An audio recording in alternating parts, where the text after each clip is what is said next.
Assalamualaikum warahmatullahi wabarakatuh. Pada kesempatan ini saya akan membahas tentang materi ilmu fikih, yang mana ini merupakan salah satu tugas Bapak dosen di STAI Sabili Bandung di matkul Masail Fikih.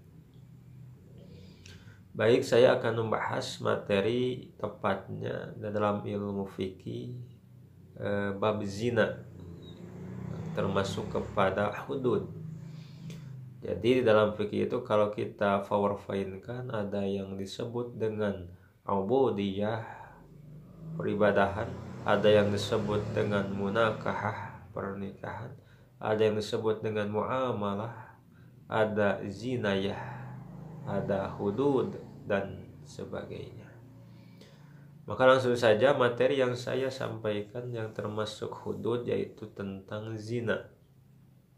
Sebelum kita ke hukum, maka perlu kita ketahui ta'rif, definisi atau pengertian daripada zina. Secara etimologi, secara bahasa, zina itu diambil dari bahasa Arab az-zina. Kalau bahasa Ibrani itu zannah. Zannah bukan pakai jim.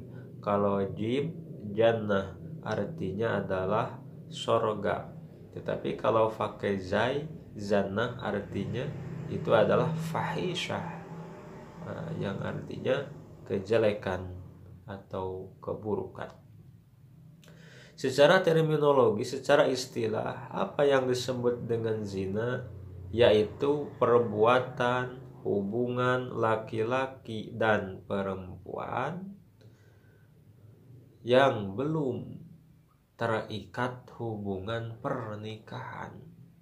Maka itu yang disebut dengan zina, yang mana ini termasuk perbuatan yang dilarang, bahkan termasuk dosa besar.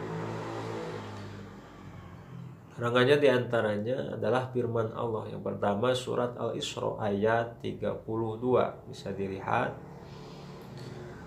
Bismillahirrahmanirrahim. Wala taqrabuz zina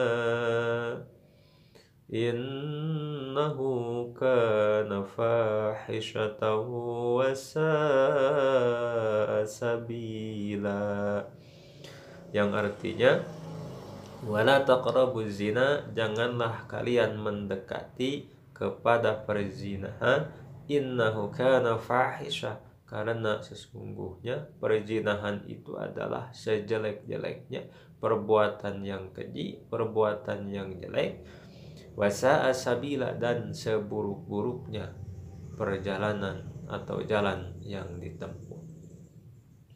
Dalam konteks ayat tersebut, kalau dalam usul fikih itu lafadznya lafadz mantuk, dalam arti ada pemahaman yang mendalam.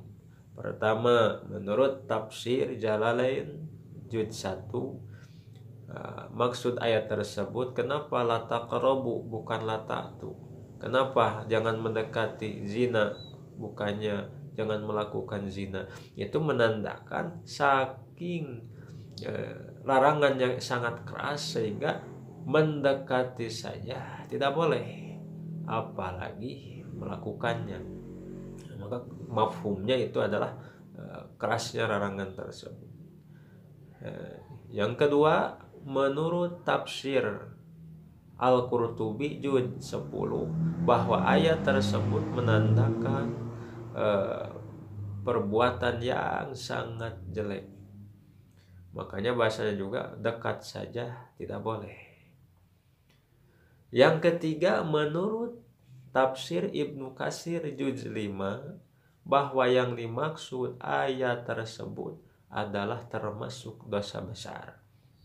Ini dikuatkan juga berdasarkan sabda Rasulullah Shallallahu Alaihi Wasallam, ma min dzanbin ba'da syirki a'damu indallah min nutfah wada'aha rajulun fi rahimin la yahillullah. yang artinya dosa yang sangat besar sesudah syirik, sesudah musyrik, yaitu adalah laki-laki yang menyimpan min nutfah, spermanya nutfah, air maninya, yaitu di rahim wanita yang belum halal atau belum dinikah. Maka menurut Syekh Nawawi Al-Bantani dalam kitabnya Syarah Muhadzab, bahwa maksud hadis tersebut adalah dosa zina kedua terbesar sesudah musyrik, nauzubillah. Nah, jadi itu larangan-larangan tentang perzinahan. Nah, maka selanjutnya bagaimana hukuman terhadap orang yang melakukan perbuatan zina? Maka ini adalah jawabannya tergantung orang yang berbuat zina tersebut. Karena zina itu terbagi dua. Yang pertama ada yang disebut dengan zina ghairu muhsan, yang kedua ada yang disebut dengan zina muhsan. Apa bedanya kalau zina ghairu muhsan? Yaitu perzinahan yang dilakukan oleh laki-laki dan perempuan yang belum menikah dan belum pernah menikah. Jadi perlu digarisbawahi, misalkan ada yang menikah lalu cerai, maka menjadi duda, perempuan menjadi janda, lalu dia berzina, maka itu termasuk kepada hukumannya itu zina muhsan. Nah, jadi yang disebut ghairu muhsan yang betul-betul dia lajang, laki-laki, perempuan belum pernah menikah sama sekali. Sebagaimana ulama menyebutkan annal murada bil bikri ar-rajul wan nisa alladhi lam yujami' fi nikahin sahih. Jadi yang dimaksud dengan lajang itu laki-laki dan perempuan yang belum bersenggama dalam ikatan sah secara hukum Islam. Maka itu zina ghairu muhsan. Apa hukumannya? Yaitu di dalam surat An-Nur ayat 2. Bismillahirrahmanirrahim. Wazaniyatu wazani fajlidu kulla minhuma mi'atu jaldah.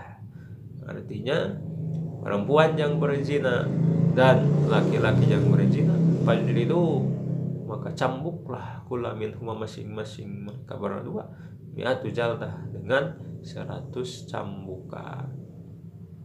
Jadi ulama-ulama tafsir menjelaskan bahwa orang yang berzina itu dibawa di depan banyak orang lalu dicambuk 100 cambukan.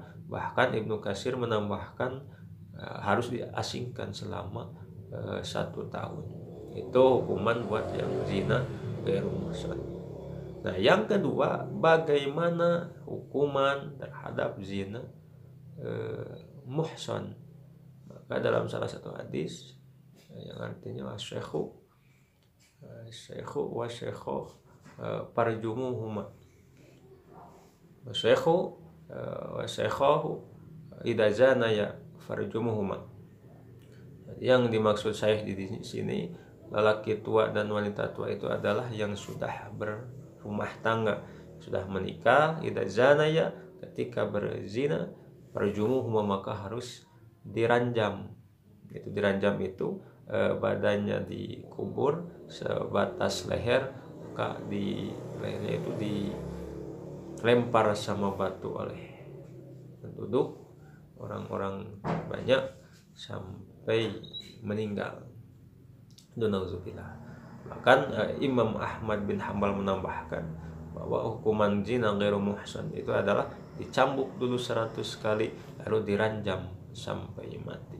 Maka itu hukuman terhadap orang yang berzina.